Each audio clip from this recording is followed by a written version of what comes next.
Hey everyone, Al Wagner here, your favorite beard-bearing nuisance animal turned taxidermy tanner extraordinaire.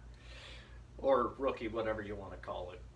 Anyways, I told you all that I'd make a few more videos just showing you what the process is to turn this coon pelt into a beautiful soft fur like what we did with Miss Coon in my previous videos. So this coon was roadkill, like I said in the last video, but I figured, the more practice I get, the better I can get at this and hopefully speed up the time a little bit. Now that I know a lot of the little tips and tricks that go with taking care of one of these little critters, I'm excited to make this video for you. So this coon has already been skun out and fleshed and everything. All of the membrane and all of the red meat has been taken off. She's been on our stretcher board for a few days now, so she's had plenty of time to dry out, to sweat out all of the extra oils that are in her skin. And right now she's getting pretty dry. We can just go through a couple small parts and scrape some of the extra oil off and even kind of thin the hide a little bit. Some of you who know anything about coons, the skin can be thick in spots, especially on the back near the neck area. That's where it can get really thick, so you always want to trim that stuff down so you get a nice workable fur. But we're just going to go through and scrape off a couple more little fat spots here. We'll give her a chance to dry over the next 24 hours after we're done scraping her, and then we will continue with the process of making it into a nice soft fur. So here we have the coon. She's still on the stretcher board. You can say I already started in a few spots here where the fat is already coming up. We're just getting the last little bits of that fat. You always want to make sure that you get as much of the fat off of it as possible, because any little fat that's left on it is going to deter you in the tan hiding process. So what we're going to do is we're going to go through some of these spots where most of the oils and fat have already been taken off.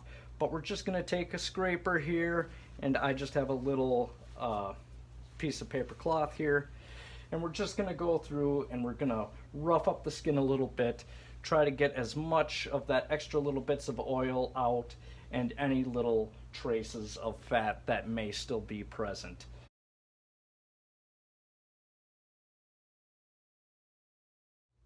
And just to let you know, I do have this tool here. This is a regular fish scaler, but I actually have it set to two different coarseness. I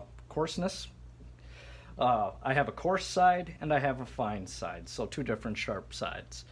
Obviously the fine side is a little sharper. You always want to be careful whenever you're working with knives on these animals.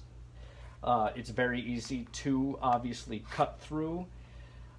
Now that the hide is dried, it's not going to be as easy to cut through, but you still want to be careful with all of your strides with any kind of blade that you use. So right now we'll just use the coarse side and try to rough up that skin as much as we can.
So now that we got our coon nice and clean here, we got all of the extra skin and fat scraped off of her. You've seen a bunch of that stuff coming off.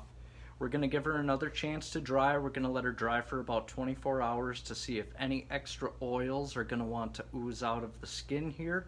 That'll just give her another chance to dry out. And then tomorrow we're going to give her a bath in just plain water. We're not going to do too hot of water. We're not going to do too cold of water. We're just going to do about room temperature just to get her skin nice and moldable again. And then we're going to start with the salting process, and I'll show you how we do that next.